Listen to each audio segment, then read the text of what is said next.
He who rules himself is greater than a king. I say this not as a proverb, but as a confession, for I was a king, and I learned how difficult it is to rule the one who wears the crown. Many believe power begins when others obey you. They are mistaken. Power begins when you no longer obey every voice within you. Desire speaks loudly. Fear speaks urgently. Pride speaks sweetly.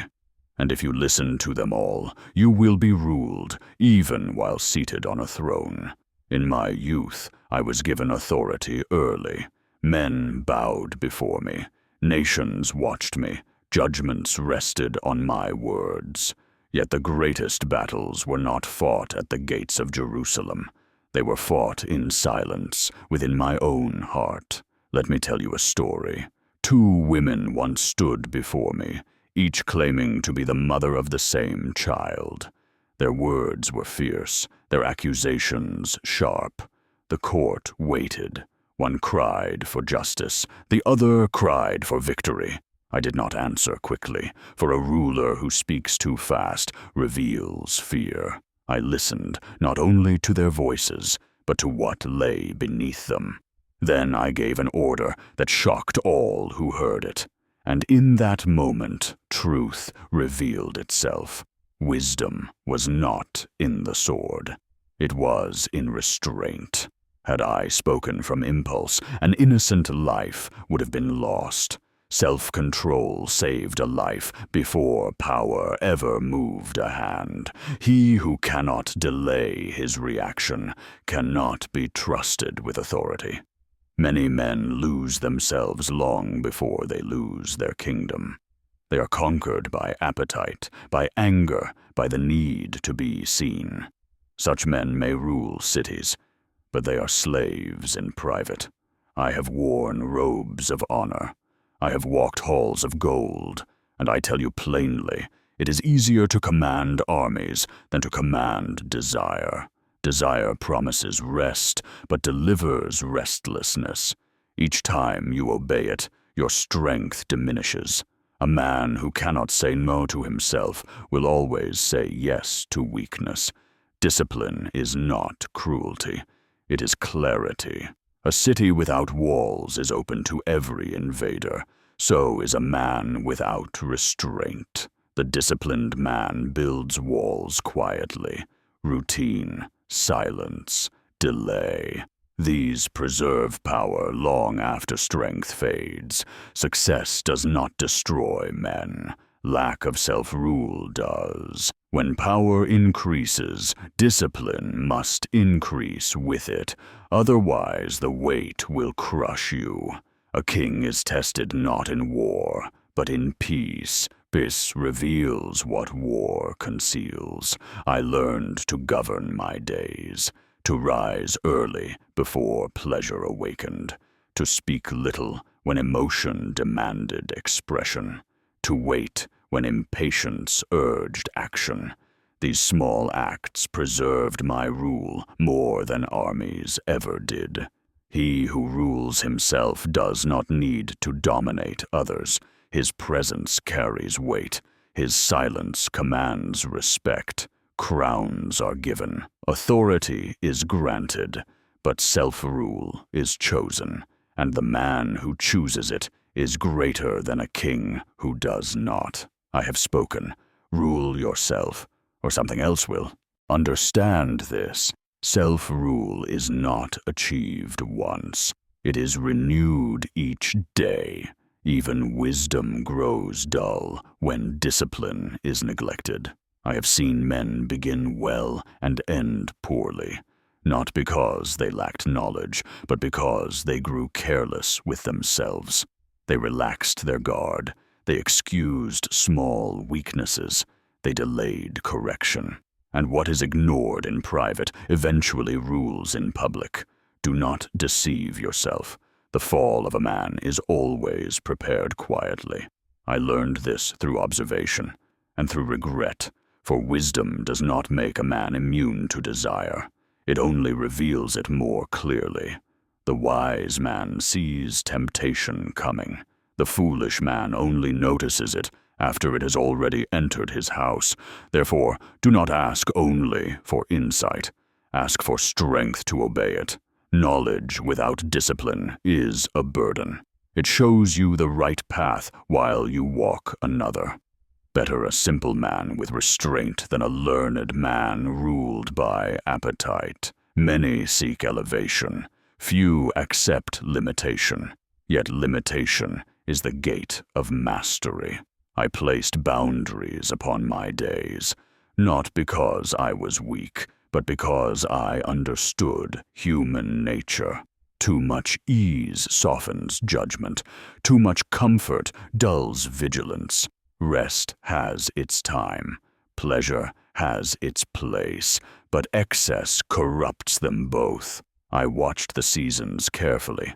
There is a time to build, a time to refrain, a time to enjoy, and a time to deny oneself. The man who treats every season the same will be unprepared for all of them.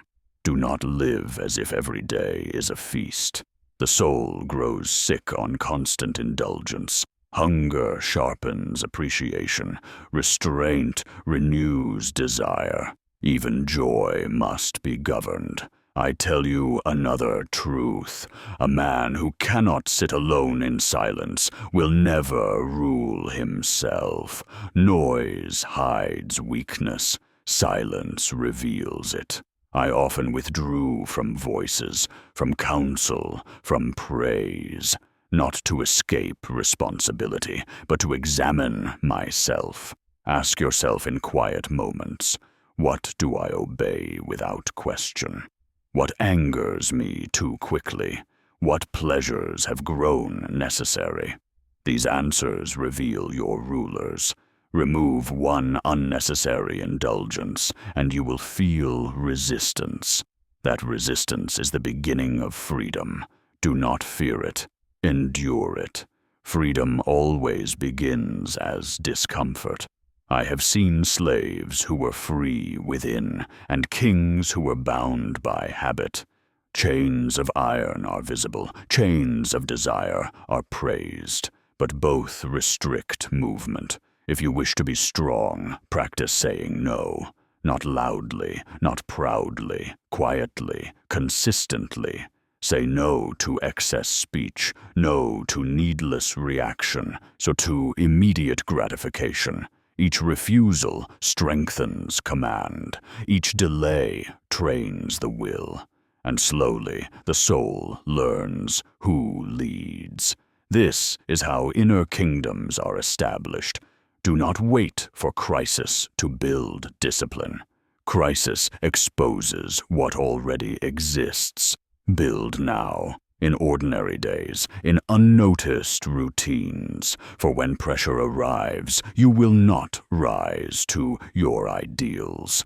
You will fall to your habits. Choose your habits wisely. I tell you this as one who has stood at great height and looked down. The view is dangerous. From above, many things appear small, including consequences. This is why humility must be practiced, not assumed. Remind yourself daily that you are not exempt from decay, from error, from temptation. Self-rule begins with honesty, and honesty is painful, but it preserves life. If you master yourself, fortune will not intoxicate you, loss will not undo you, time will not rush you. You will move deliberately, speak carefully, choose patiently. This is the mark of true authority, not domination, not display, but control. Remember this when the world urges haste, when desire demands satisfaction, when pride seeks recognition. Pause. That pause is where kings are separated from rulers of themselves.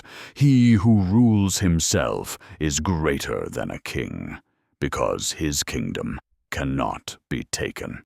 I have spoken long, because mastery is not learned quickly.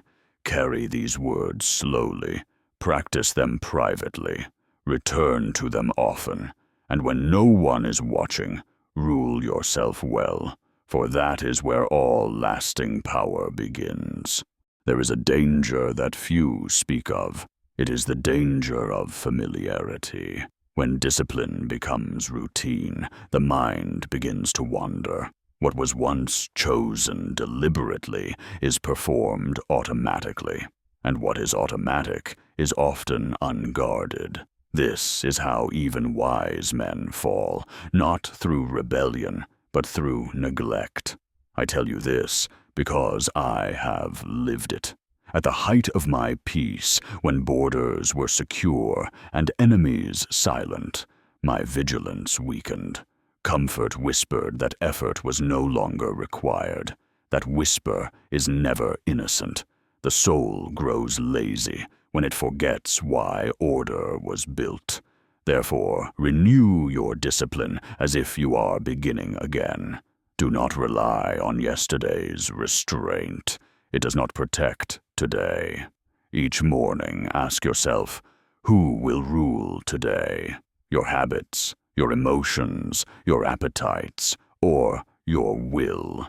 A man who does not decide this early will decide it too late. I observed another pattern among men. They confuse self-expression with strength. They speak every thought, reveal every feeling, display every reaction. They call this honesty. It is not. It is surrender. The disciplined man does not suppress truth. He governs it. He knows when silence preserves power and when speech destroys it. Words are seeds. Once released, they cannot be recalled. A king who speaks without restraint will soon be ruled by the consequences of his own mouth. Learn to pause between thought and speech. That pause is a throne. Many believe self-rule removes joy. They are deceived. Discipline does not eliminate pleasure. It refines it. Unrestrained pleasure dulls the senses. Measured pleasure restores them. The man who eats without hunger tastes nothing. The man who rests without labor never feels rest. Restraint sharpens experience. This is why the disciplined man enjoys life more deeply, not less. He is present. He is not enslaved by anticipation or regret. His pleasures do not control him. He controls their place. I saw many chase happiness directly. They never caught it. Happiness is a companion, not a destination. It walks beside order. It avoids chaos. If you wish peace of mind, structure your life. Chaos breeds anxiety. Order breeds calm. This is true in kingdoms. It is truer in souls. Another truth few accept. Self-rule requires loneliness, not isolation, but separation. There will be moments when your choices set you apart. When others indulge, you refrain. When others react, you remain still. When others rush, you wait. This difference will be misunderstood. Do not correct them. Your results will speak. A disciplined life needs no defense. It reveals itself over time. Men will ask how you remain steady when others shake. You will know the answer. It was built in moments no one applauded. Let me leave you with a final observation. Time respects discipline. It rewards consistency. It exposes indulgence. The years are patient. They wait for men to reveal who truly ruled them. In youth, impulse is forgiven. In age, it is punished. What you refuse to master early will master you later. Therefore, begin now. Not dramatically, not publicly. Begin quietly. Refine one habit. Restrain one impulse, delay one gratification. Small victories compound, and one day, without ceremony, you will realize that you are no longer driven. You are directed. This is authority, not given by men, not confirmed by crowns, but earned through daily rule over oneself. He who rules himself is greater than a king, because his power does not depend on circumstance. It endures in abundance and in lack. I have given you what years taught me slowly. Do not admire it. Practice it. For wisdom admired but not applied becomes judgment. But wisdom obeyed becomes life. Rule yourself well, and no season will find you unprepared.